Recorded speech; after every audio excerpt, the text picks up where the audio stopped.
Hey there, Richard. Hey, Kevin, how are you? All right. So what do you think what we're working with here? Well, this is the most popular way to make hot water in North America. A tank-type water heater. Comes in a variety of sizes, 30, 40, up to 100 gallons. And it's fired by a variety of fuels. Natural gas, propane, oil, or electricity. Now, our unit here is fired by propane. The line comes right here, and there's a burner that sits underneath this tank. There's a sensor right here that will feel the tank temperature and fire the burner whenever the temperature gets below 120 degrees. Okay, so this fills up with hot water right here. Right, and it fires up and heats up this tank. Now you can see up here the cold water feed bringing cold water in, and this is the hot water line going up to the faucets. Oh, yeah. This pipe right here is galvanized sheet metal, and that's the flue gases that leave the water heater and go into the chimney that sits right here. Okay. Now this is actually burning all day long. It's fueling all day long. All day, every day. All right, so that's the efficiency story. Right, whether or not you're here or not, it's making hot water, and it's wasteful. You're going to lose some of that energy to the basement, some goes up here. A more efficient way to make hot water would be using one of these devices. You've taught us this is a tankless hot water heater. Absolutely. The key to this is that there is no tank. The only time that this gas burner comes on is when you open up the faucet. Now we've got to modify a lot of this water piping and gas piping. So what I've done is I've shut off the water main and the gas where it comes into the house. Now I have to get the water out of the tank. I'm going to connect this hose. Once I do, I'd like you to plug in that pump, and we'll get that water pumped right out into that sump pump. We also need to break the vacuum so the water will leave the tank. And for that, we've disconnected the vacuum breaker. Great that we have that sump pump there. Yeah. Now with the water drained out, we can now cut our hot and cold lines. I'm going to use this small cutter. It's designed to get into tight spaces. Kevin, while I do this, why don't you cut away that pipe insulation so I can cut the hot water line too.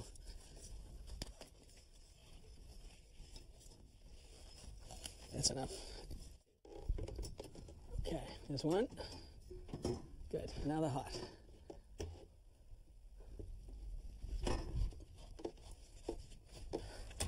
Good. All right, we've broken our water connections. Now we need to break the union connection on the gas pipe. Okay. Now with that nut disconnected, I can now start backing this pipe out.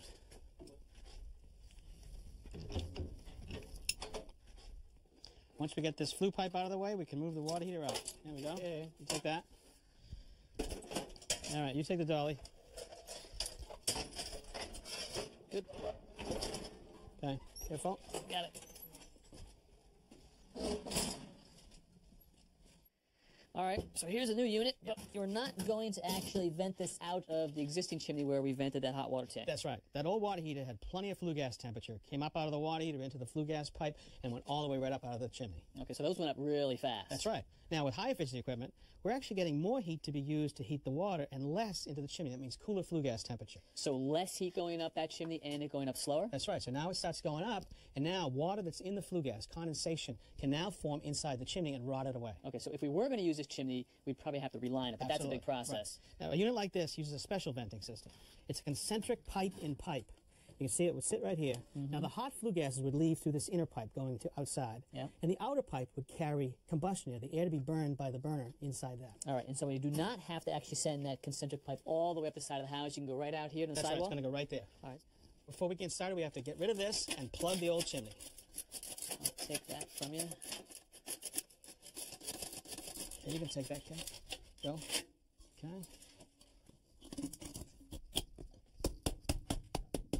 To make sure we have a nice tight seal, we'll use some furnace cement to seal that plug.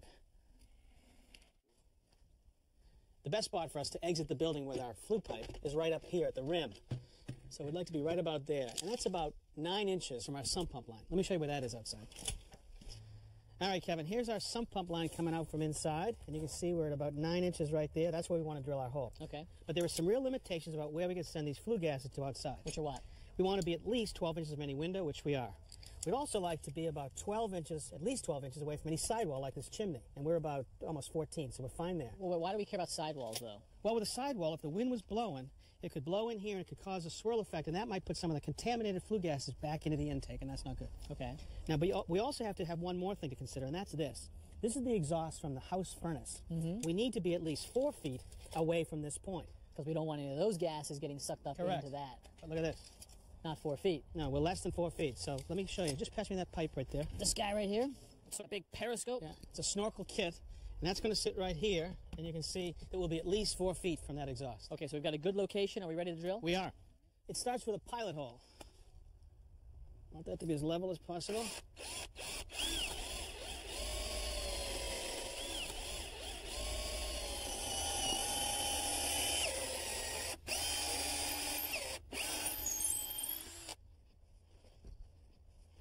Now I'm using a hole saw to cut the hole for our exhaust pipe.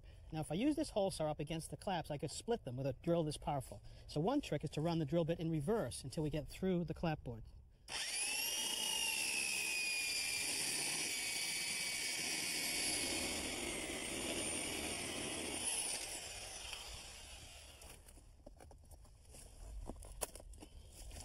First couple layers.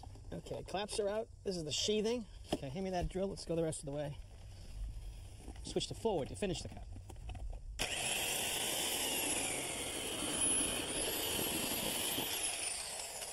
How's it look? All right, our vent piping is this concentric pipe and pipe, and the connections have a rubber gasket on the inside and the inside of the outer pipe as well. It's got a little bit of a gel on here. Right, I've lubricated already. Now just push that on. I'll hold back against it. Push. Okay. All right. Now I'll put some screws in when I get it where we want it to be. And now we put this up into place. This helps us establish the center point for our water heater so we can hang it on the wall. So make a mark right at the center, right about there. Good. That's where we hang the unit. Using a masonry bit, I drilled a hole for these wedge anchors. And that'll hold our water heater onto the wall.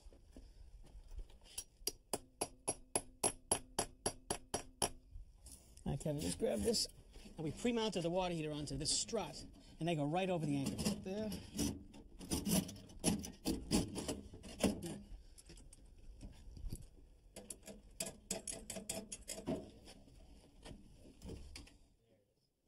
Yowza? Good. Tighten that up.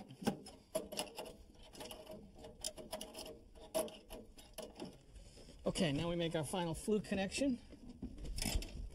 Okay, now I want a little bit of pitch going back to the unit so condensate will drip out. And now I can screw it in place.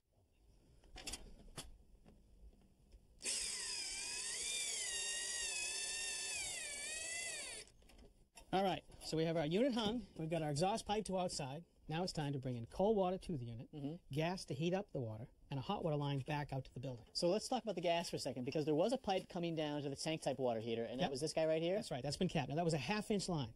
Now a tank type water heater has a relatively small flame, and it might be on and off all day long. Instantaneous water heater has a much more intense flame, a larger flame, but it's only on for a brief period of time. Because you want the water hot instantaneous, and that means we've got a bigger pipe. That's right, so we have a 3/4 line. So we got to run this from this point down to the bottom of the water heater. When making gas connections, you need to use a thread sealant on these threads. And then we'll tighten it up in place.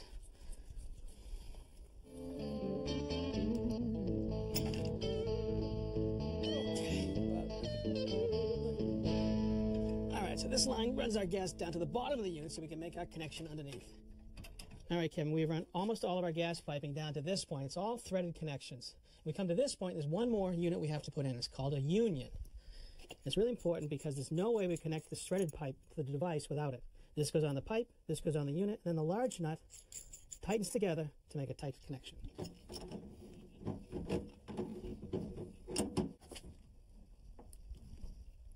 Okay. We attach the exhaust pipe to the house with that support bracket, and then we cover it all with this trim kit. Let me just push this in. Now, Kevin, just use those stainless steel screws. Just snug them in, don't go too tight early. Good. Let me just square it up, good. Now, Kevin, our hot and cold lines to our old water heater used to come down this way. We cut them off, extended them back across the ceiling, right across the ceiling this way, nice and neat. And you can see them drop right down to the bottom side of our new water heater. Now we just need to connect cold to cold, hot to hot.